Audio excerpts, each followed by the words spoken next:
And so as the cabal of darkness begin to approach the culmination of this agenda which they have been working towards for generations, for thousands of years, passing on the flame from one generation to the next within the same dynastic families that have seen themselves as apart from humanity for literally thousands of years.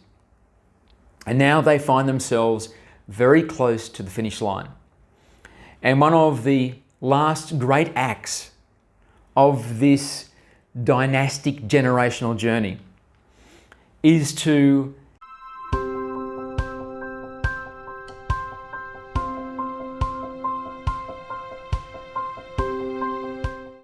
Hi, I'm Muzz iEvolv. Thank you very much for being here again this week. If you're new to the channel, it's great to have you, and I hope that you enjoy today's channeling. Please take a moment now to like, comment, subscribe, and share this video. I mentioned in last week's video that I'm now transitioning to an advertising model instead of relying on YouTube. So that has actually commenced in the last 2 weeks since I saw you, and it's going okay. For my first attempt, it's pretty good.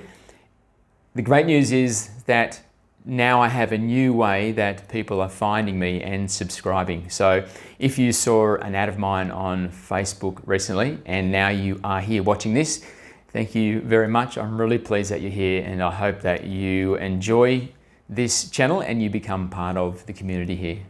If you haven't read this book yet, the #1 insider secret to connecting with your spirit guides today, then I suggest that you do, because we are heading towards a shift in what it means to be a human being, and those who are in contact with their guides and thereby in contact with a deep reservoir of wisdom and intuition are going to weather the storm with greater dexterity than those who are not. So I recommend you have a look at that. And if you have read that other book, but you haven't read this one, then I recommend that you take a look, because I think you will find it fascinating. As that other book is about how to connect with spirit guides, well then this book is an example of what happens when you do connect to your spirit guides. So I wrote this book channeled from my spirit guides, and it has been reviewed extremely highly. I think you'll find the contents of it fascinating, but also if you are interested in connecting with your spirit guides, I think this would be very motivating for you to see what is actually possible when you do make contact and build a relationship with them. The links for both of those books are below this video in the description section. And on to the topic of today's channel. It is, why is humanity inevitably ruled by malevolent psychopaths? Okay. Greetings and thank you for the question. Why is humanity inevitably ruled by malevolent psychopaths? This era is, however, coming to an end. And we would like to add some clarity to why it has been so, and also why it soon no longer will be so. Therefore, let us begin in this way.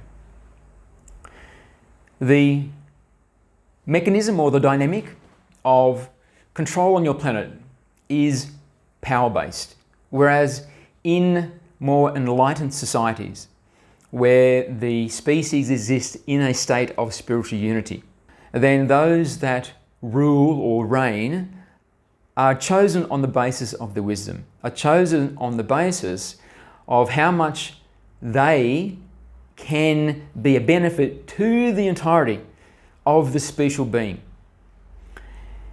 However, in a society, a planetary culture which presents as yours does, where you are spiritually dichotomous, and there is confusion, am I the darkness, am I the light? I do not know.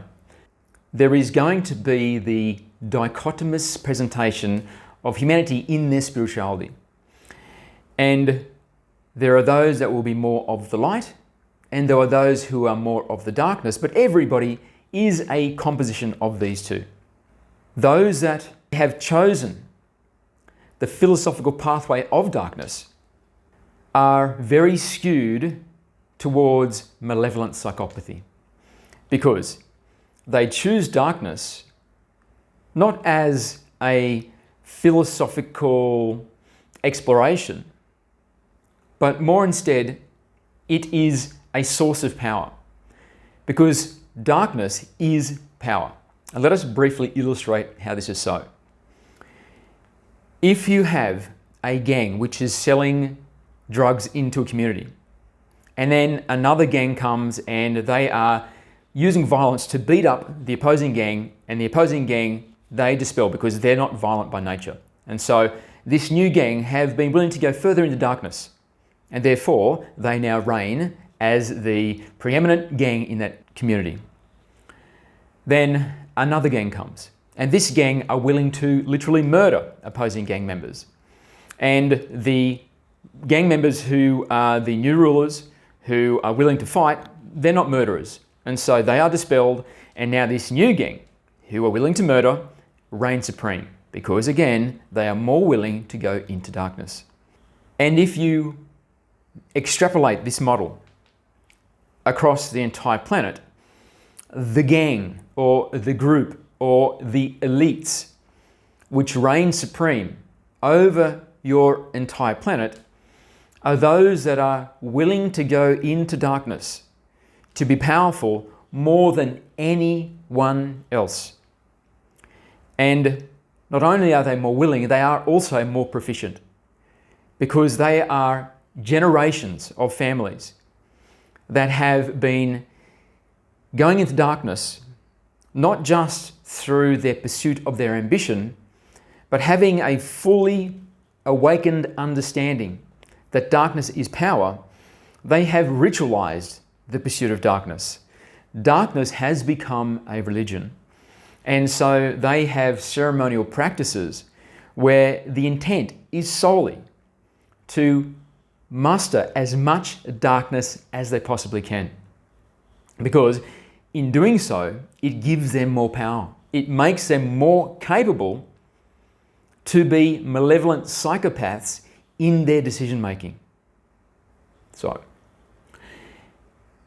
if you are going to be at the very pinnacle of rulership over the entire planet, and you understand that it is darkness which has placed you atop that hierarchy, then it serves you. In fact, it is necessary that you don't rely solely on your own dark impulses.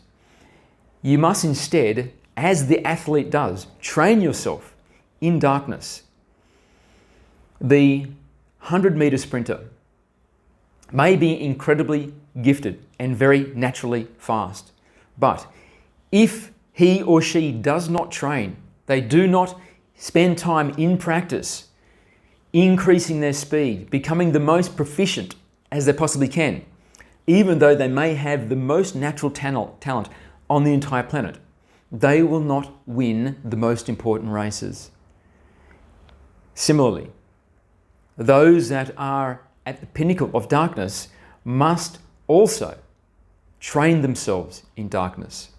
They must exercise their dark rituals so that they become so steeped in darkness, so dense and proficient in their wielding of the darkness, that there is nobody who can effectively compete against them.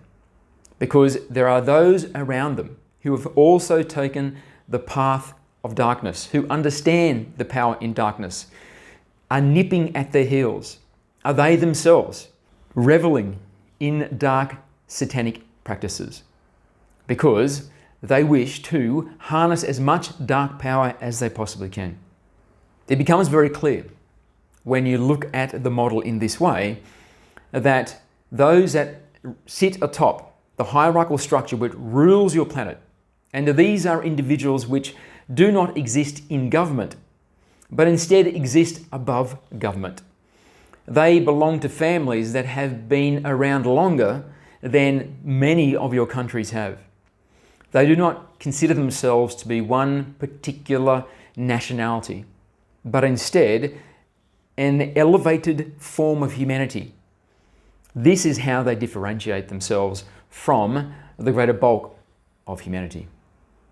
Now, the concerning trajectory of this phenomenon is that they will pursue greater and greater and greater darkness. If they have competitors who are nipping at their heels, also utilizing darkness to be powerful, then to stay ahead of the pack, to stay at the pinnacle of the hierarchy, then they themselves must be continuously seeking greater depths of darkness, greater density of cruelty and maliciousness, greater potency of evil, malevolence.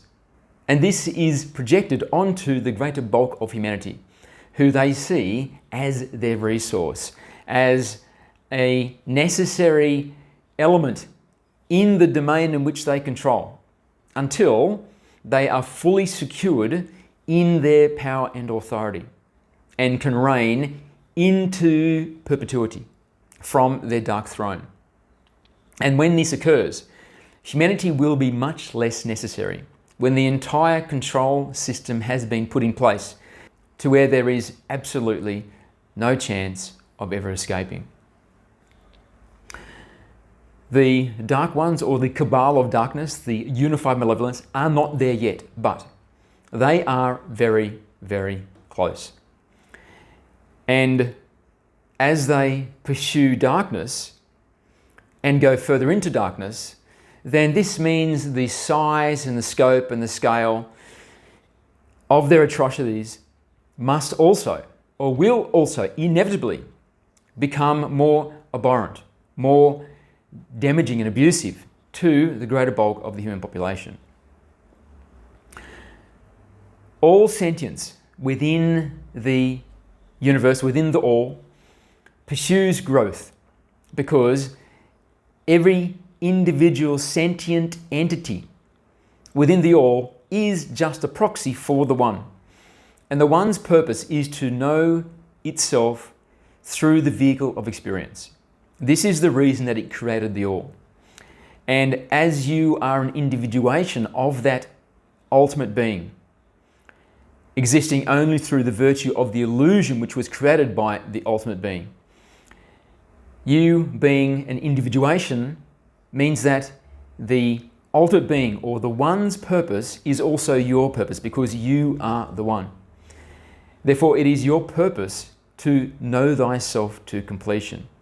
And as you are the one, which is the ultimate infinite being, then greater understanding of self is synonymous with growth, because you are realizing that you are bigger and bigger and bigger and bigger and bigger and bigger and bigger.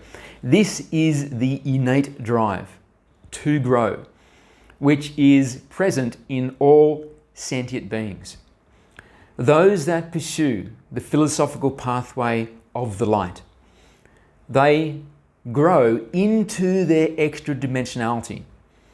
They leave behind their clinging to this idea that they are the avatar which they see in the mirror, and begin to have a growing realization that they are something which is much larger than that, much more eternal than that, much less vulnerable than that.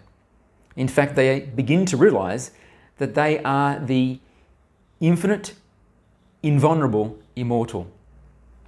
And so this is a growth into your extra dimensionality. It could be called, it is your spiritual growth. Whereas those that have chosen the philosophical pathway of darkness, their growth is not into the extra dimensions of self, but rather into the 3D, because they reject their extra dimensionality, because their extra dimensionality is actual God stuff. And if they are going to be faithful to their ambition and act with absolute indifference to those that suffer as a result of their ambition, then they cannot be imbued with the qualities of the Creator. They cannot be beings of empathy and caring and sympathy and love and forgiveness and generosity. Because when you have a dark agenda, which necessitates the suffering of millions and billions, then those feelings which are present in the substance of the One are a disability. They are a hindrance to one's ambition. So the connection to the One must be denied. It cannot be shut off because you are the One. Those that choose the philosophical pathway of darkness nonetheless are the One playing with the illusion, experiencing it all. They cannot disconnect because they literally are what they are trying to disconnect from. But they can, through the conscious identity as the individual avatar, deny their connection to the One. And thereby, they deny all of those qualities. But in this denial, they also shut themselves off from wisdom. They also shut themselves off from intuition. And this makes them very reliant on the intellect. So, when they are intellectually focused, then their concept of growth is only going to occur in the 3D, because the intellect is a functionality which is inherent in the avatar, and it is like an organic artificial intelligence to make it possible for the higher self aspect to integrate and interface into the 3D physical experience. So the intellect exists to serve that purpose. It exists to make sense, to have an appreciation of, to navigate and guide itself through the 3D experience. And so when there is this focus of self through the intellect, then inevitably the desire for growth will manifest as the accumulation of as much of the 3D as possible into one's own dominion. So more power, more wealth, more authority, more individuals subjugated beneath you, and so on. And this pursuit of expansion into the 3D will inevitably lead to larger and larger and larger and larger atrocities.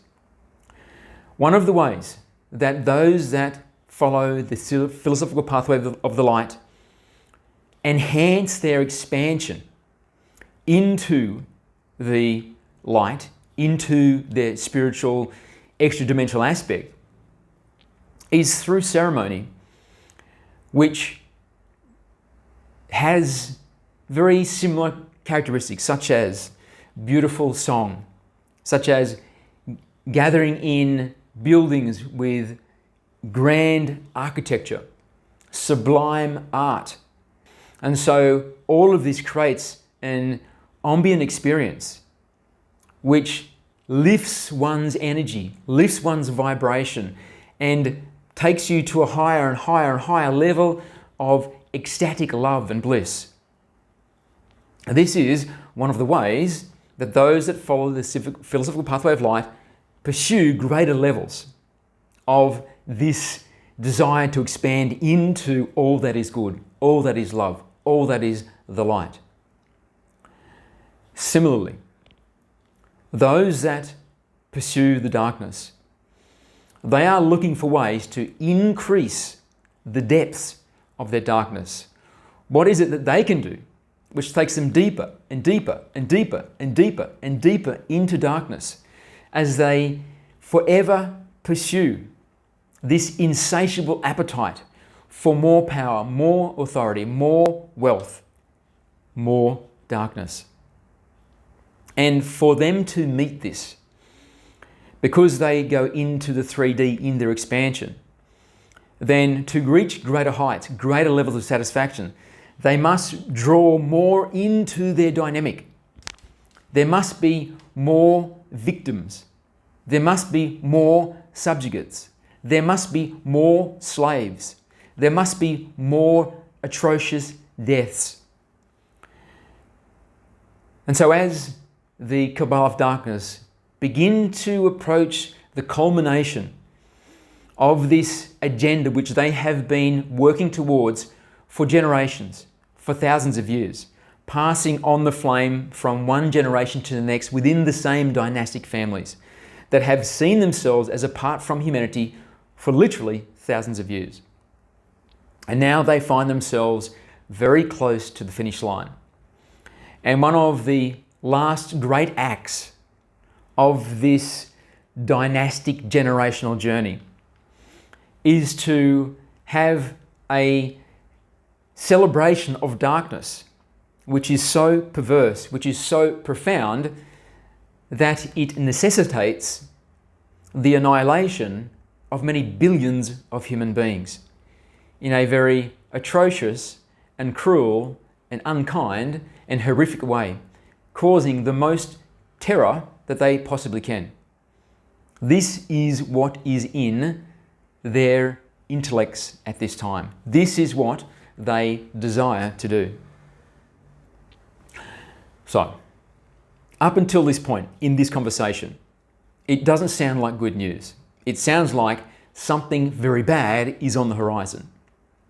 However, let us now pivot, and we will go into the part of this session where we describe to you why the darkness will inevitably fail.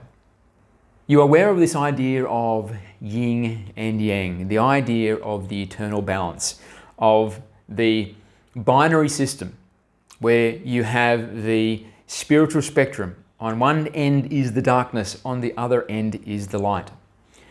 As the cabal of darkness and its minions go deeper and deeper and deeper and deeper into darkness, the net effect is the greater bulk of humanity is pushed more and more and more and more into the light. Because as those who go into the darkness become more bizarre, more insane, more ridiculous, more evil in a very extroverted way, in the things that they say, in the recommendations that they make, in the opinions that they espouse, those that once were listening to the authorities and thought perhaps the authorities know better than I do. So even though my own internal dialogue is contradictory to what the experts, what the authorities, what these leaders are saying, I will ignore my own inner voice and I will listen to them because they are the experts. Who am I to disagree?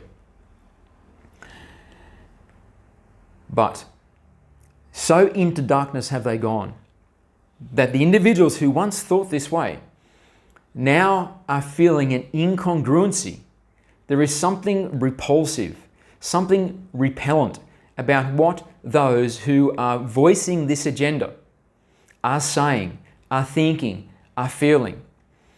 And if this recognition is made that the authorities, those that we have been indoctrinated to believe for generations, I am discovering are actually evil people, are actually in their own special little club, are actually asking me to do something which is a deprivation, a forced austerity on me, on my loved ones, which they themselves have no intention of ever taking on to themselves in a curtailing of their own opulent, luxurious lifestyles. And therefore, I reject all that they say. I oppose all that they stand for. And I recognize my own inner voice was correct. The only thing that held me back was that I doubted myself.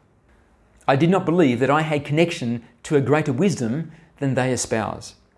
I did not believe that I have within me the authority to oppose their authoritarians, to disagree with their experts. This phenomenon, which we just described for the awakening individual, is occurring en masse across your planet. There are now millions who are awakening with this process of realization that their own inner voice is the greatest source of wisdom and intuition and knowing and guidance than all that is espoused by those that follow the philosophical pathway of darkness. And so when you have an appreciation of this dynamic, that it is in fact their descent into darkness which is awakening humanity, then it becomes apparent that they are doing a service for humanity. For humanity to make the final leap, the quantum explosion out of the third density, emerging from the birth canal of ascension into the fourth density, there must be an impetus, a push, a driving force which sends humanity along that pathway. And in this dynamic, in the third density, on your planet, that is the role of the darkness. The darkness is doing a very powerful service for humanity at this time. And when you have this appreciation, you can see that the darkness has always been destined to fail, because it'll always come to this point where it is at the thin part of the spear, approaching the very point where they have become so despotic, so tyrannical, so bizarre and cruel and idiotic in what they expect us to comply with, in what they wish us to do and agree and follow, then I reject that in its entirety. As this is the growing sensation, the growing sensibility in the human experience, then you can see that was always on the storyline. It was always going to occur this way. The darkness was always going to fail, because it is not possible for the darkness to reach the pinnacle without passing through this transitory phase it's in now, where it crosses the threshold from being entirely secretive to becoming something which is fully open and exposed to the eyes and the ears and the minds and the wisdom of the greater bulk of humanity. Because if darkness is going to reign into perpetuity, then this transition from secrecy into extroversion must take place. And it is this time that they are exposed and they are subject to the burgeoning wisdom within the human field. Although things may seem dire and do not appear to be heading in the right direction, understand that this is the service of the darkness. This is a necessary contribution it must make for your species to fully turn and enter into the light and make the transition into the fourth density as the unified being. So, what you can do at this time is use the darkness to drive you into the light. When you see the malevolence, when you see the cruelty and the dishonesty and the cheating and the stealing and the death and destruction, let it push you into the light. Understand that that is its purpose, so that you can become a being of greater virtue, of greater love, and you will then become a powerful contributor to the energetic field of the whole of your species. And one by one, as each of you awaken and then vibrate with that quality, affecting those around you, starting the ripple which spreads across the planet and eventually becomes a critical mass, triggering an energetic cascade, which leads to the metaphysical explosion of the light as you catapult through the birth canal of the singularity of ascension, emerging from the other side as the unified being, ready to begin the next phase of what it means to be humanity, no longer requiring the presence of the darkness, living exclusively in the love and light of your Creator. Thank you, and we love you. Thank you very much for getting to the end of another channeling session. I hope you enjoyed it, and I'm going to tell you a story. Today's story is about my very first dog, which I got when I was 24, maybe. And he was a very athletic dog. He wasn't like short and chubby like Bengo. He was long-legged athlete. And he loved to run. So I was always trying to find ways to dispel his energy through running. One of the ways I did, I'd go to the park and I'd whack a tennis ball with a tennis racket as hard as I could. And he would do that over and over and over and over and over. Another thing I would do is I'd get on the bicycle and I would ride around the local suburbs, and I'd go really fast. I'd go up to hills and go down a hill, like try and go almost as fast as I could. And he would run absolutely top speed because he just loved running, and it would tire him out and he would be content.